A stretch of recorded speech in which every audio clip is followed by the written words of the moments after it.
sumur misterius. Di sebuah desa, ada sebuah sumur yang dianggap angker. Hal ini dikarenakan setiap kali penduduk desa ingin mengambil air, tali dan ember yang diulurkan ke dalam sumur selalu ditarik. Beberapa ember bahkan terlepas dari talinya, seperti ada yang membuka sampul tali itu. Sekian lama tidak diketahui apa penyebab kejadian aneh ini.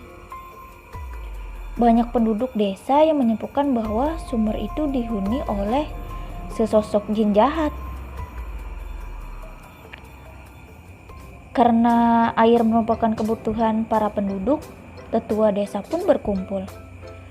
Melalui musyawarah diputuskan bahwa untuk menjawab teka-teki sumur angker itu harus ada seseorang yang masuk ke dalamnya. Tetapi tidak seorang pun penduduk desa yang berani untuk masuk ke dalam sumur itu karena mereka takut. Setelah lama berdiskusi, ada seseorang pemuda yang bersedia masuk, tetapi dengan satu syarat, yaitu saudara kandungnya harus ikut memegang tali ketika ia masuk ke dalam. Orang-orang bertanya, "Kenapa harus ada saudaramu? Di sini juga banyak pemuda-pemuda yang kuat." "Saudaramu itu pun tinggalnya jauh dari desa kita ini."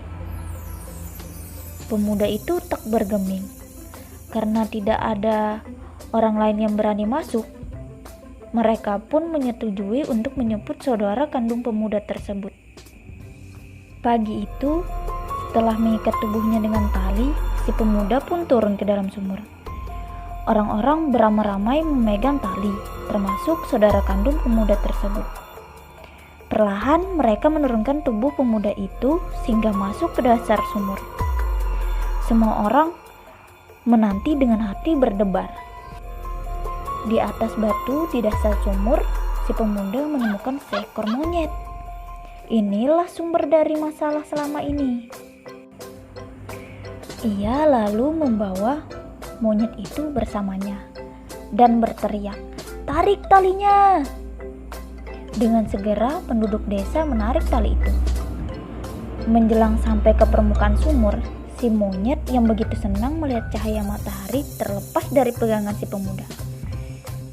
Si monyet memanjat sisa tali dan melompat keluar dari sumur.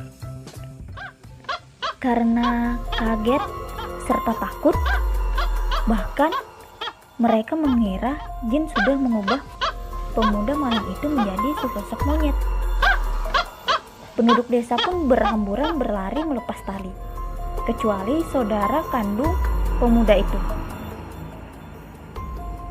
Ia tetap bertahan memegang tali dan dengan susah payah menarik tali itu untuk menyelamatkan saudaranya. Akhirnya pahamlah penduduk desa mengapa si pemuda itu menginginkan kehadiran saudaranya. Tanpa saudaranya, ia pasti sudah mati terhempas sebab mereka semua berlepas diri meninggalkannya. Nah, dari cerita tersebut dapat disimpulkan orang yang paling dekat dan dapat dipercaya adalah saudara kandung kita sendiri. Semoga kita dianugerahkan saudara yang mengasihi dan menyayangi kita dalam suka maupun duka. Terima kasih mau mendengarkan cerita dari aku. Semoga cerita tadi menginspirasi kalian ya.